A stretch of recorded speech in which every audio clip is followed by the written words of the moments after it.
ಕನ್ನಡ ನೆಲದಲ್ಲಿ ಹುಟ್ಟಿದ್ರು ಬೇರೆ ಬೇರೆ ಭಾಷೆಗಳಲ್ಲೂ ತಮ್ಮ ಛಾಪಿದೆ ಸರ್, ಬಲವಾದ ಛಾಪಿದೆ. ಇದು ಮರಾಠಿ ಆಗಲಿ ಅಥವಾ ಈ ಕಡೆ ಕೊಂಕಣಿ ವಿಚಾರಕ್ಕೆ ಬಂದಾಗ ಆಗಲಿ, ನಾಟಕಗಳಲ್ಲಿ ಹಿಂದಿ ಚಿತ್ರರಂಗ ಆಗಲಿ, ತೆಲುಗು ಆಗಲಿ, ಎಲ್ಲ ಕಡೆ ಒಂದು ಛಾಪ್ ಮೂಡಿಸಿದ್ರಲ್ಲ ಸರ್. ಹೇಗೆ ನಿಮ್ಮನ್ನು ನೀವು ಅಷ್ಟೊಂದು ಚಿತ್ರರಂಗಕ್ಕೆ ಅರ್ಪಿಸಿಕೊಂಡದ್ದು, ಅಲ್ಲಿ ನನ್ನ ತಮ್ಮ ಅವಕಾಶ ಸಿಕ್ಕಿದ್ದು, ಬೆಳೆದು ಬಂದದ್ದು? ನನಗೆ ಮೊದಲು ಅವಕಾಶ ಸಿಕ್ಕಿದ್ದ ರಂಗಭೂಮಿಯಲ್ಲಿ ಕೂಡ. ಅಲ್ಲಿ ಮುಂಬೈನಲ್ಲಿದ್ದೆ ನಾನು ಆವಾಗ, 17-18 ವಯಸ್ಸು. ಸೊ ಮೊದಲ 12 ವರ್ಷ ನಾನು ಉತ್ತರ ಕನ್ನಡ ದಕ್ಷಿಣ ಕನ್ನಡ ಜಿಲ್ಲೆಯಲ್ಲೇ ಬೆಳೆದವನು. ಅದರ ನಾವು ನಮ್ಮ ತಂದೆಯವರು ಮೊದಲು ಆನಂದ ಆಶ್ರಮ ಕಾಸರಗೋಡು ಡಿಸ್ಟ್ರಿಕ್ಟು, ಆಮೇಲೆ ಚಿತ್ರಾಪುರ ಮೇಡಮ್ ಉತ್ತರ ಕನ್ನಡ ಡಿಸ್ಟ್ರಿಕ್ಟು, ನಮ್ಮ ತಾಯಿಯವರು ದಕ್ಷಿಣ ಕನ್ನಡ ಡಿಸ್ಟ್ರಿಕ್ಟ್.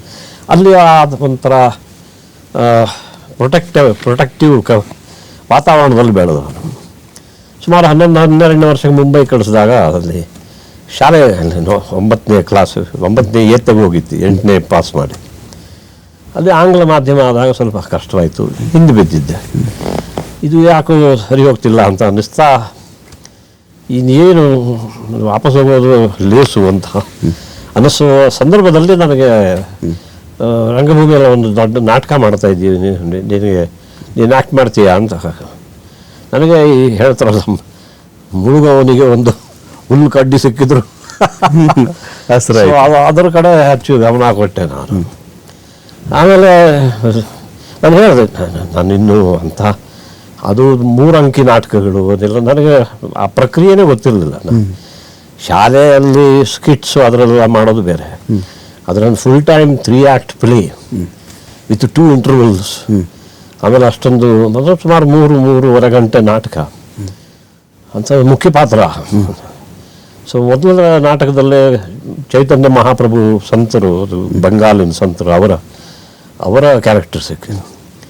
2ನೇ ನಾಟಕದಲ್ಲಿ ಗೌತಮ ಬುದ್ಧನ, 3ನೇ ನಾಟಕದಲ್ಲಿ ಪೂರ್ವಜನ್ಮದ ಒಂದು ನೆನಪಿರುವಂಥ ಒಬ್ಬ ವ್ಯಕ್ತಿ ಅಂದರೆ ಅದನ್ನು SL ಭೈರಪ್ಪನವರ ನಾಯಿನೆರಳು ಕಾದಂಬರಿ ಆಧಾರಿತ ನಾಟಕ. ಈ 3 ಬಹಳ ಸಾಲಿಡ್ ನಾಟಕಗಳು.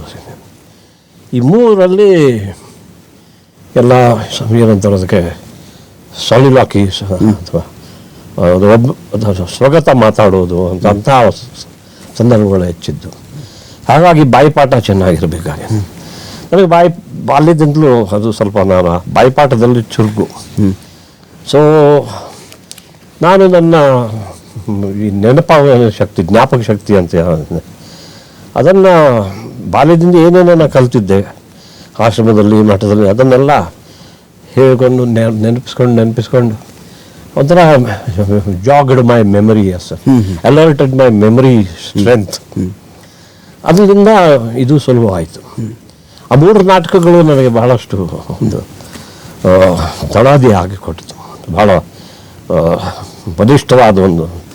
ಅಲ್ಲಿಂದ ಸುಮಾರು 5 ವರ್ಷ ನಾನು ನಾಟಕ ರಂಗದಲ್ಲೇ ತೊಡಗಿದ್ದು. ಸುಮಾರು 50 ವಿವಿಧ ನಾಟಕಗಳಲ್ಲಿ ಭಾಗವಹಿಸಿದೆ, ಭಿನ್ನ ಪಾತ್ರಗಳಲ್ಲಿ. ಸದಾ ಮುಖ್ಯ ಪಾತ್ರಗಳು ಸಿಗ್ತಿರಲಿಲ್ಲ, ಅದರ ಕೆಲವು ಮಹತ್ವಪೂರ್ಣ ಪಾತ್ರಗಳು ಬೇರೆ ಬೇರೆ, ಅಂದರೆ ಮೊದಲು ಕೊಂಕಣಿ, ಕನ್ನಡ, ಆಮೇಲೆ ಹಿಂದಿ, ಇವುಗಳ ಮೂಲಕ ನನಗೆ ಬಹಳಷ್ಟು ಅನುಭವ ಸಿಕ್ತು.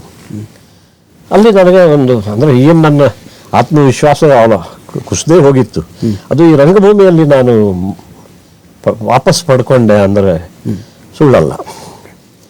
ಅದೇ ಅಲ್ಲಿಂದ ನನಗೆ ಚಿತ್ರರಂಗಕ್ಕೆ ಅವಕಾಶ ಸಿಕ್ಕಿದಾಗ, ಅದು ಕೂಡ ಕನ್ನಡ ನಾಟಕಗಳಲ್ಲಿ ನನ್ನ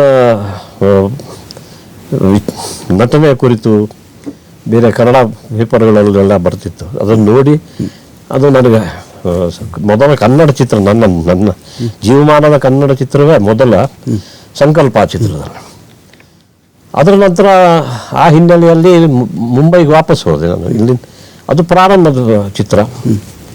ಇನ್ನು ಮುಂದೆ ಬಂದರೆ ಮಾಡೋಗ್ತಾನೆ ಅಂತ ಆದರೆ ಯಾರಾದರೂ ಕೊಡಬೇಕಲ್ಲ, ಕರಿಬೇಕಲ್ಲ.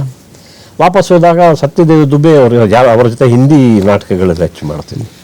ಅವರು ಶ್ಯಾಮ್ ಬೆನೆಗಲ್ ಆ ಥರ ಕರ್ಕೊಂಡೋಗಿ ಅಂಕುರ್, ಅದು ಮೊದಲ ಚಿತ್ರ. ಅಲ್ಲೂ ಅದು 2 ಮಾಡಿದ ನಂತರ ನನಗೆ ಅಲ್ಲೂ ಕೈ ತುಂಬ ಕೆಲಸ ಸಿಕ್ತು. ಇಲ್ಲಿ ಹೆಚ್ಚಾಗಿ ನಾನು ಯಾವುದು ಈ ಕಲಾತ್ಮಕ ಚಿತ್ರಗಳು ಅಂತವೆ ಅದರಲ್ಲೇ ಹೆಚ್ಚು ನಟಿಸಿದ್ದೆ. ಅಂದರೆ ಸುಮಾರು 6-8 ಕನ್ನಡದಲ್ಲಿ, 6-8 ಹಿಂದಿಯಲ್ಲಿ, ಎಲ್ಲವೂ ಕಲಾತ್ಮಕ ಚಿತ್ರಗಳೇ. ಅಂದರೆ ಈ ಮೇನ್ ಸ್ಟ್ರೀಮಲ್ಲಿ ಇನ್ನೂ ಬಂದಿರಲಿಲ್ಲ. ಅದು ಮೇನ್ ಸ್ಟ್ರೀಮಲ್ಲಿ ಕಾಲು ಇರೋದಕ್ಕೆ ಸ್ಥಳ ಸಿಕ್ಕಿದ್ದು ಮೊದಲು ಬಯಲುದಾರಿ, ದೇವರ ಕಣ್ಣು ಅಂತ. ದೇವರ ಕಣ್ಣು. ಅದರ ನಂತರ ಎರಡನೇದು ಬಯಲುದಾರಿ. ಅದರ ನಂತರ ಸುಮಾರು ಈ ರೀತಿ ಮಾಡ್ತಾರೆ ಮುಂದೆ ನಾನಿನ್ನು ಬಿಡಲಾರೆ ಮಾಡಿದ ನಂತರ ನಾನು ಒಂದು ರೀತಿ ನನಗೊಂದು ಸ್ಥಾನ ಕನ್ನಡ ಚಿತ್ರರಂಗದಲ್ಲಿ ಇದೇ, ಒಂದು ಸೀಟ್ ಇದೆ ನನಗೆ ಅಂತ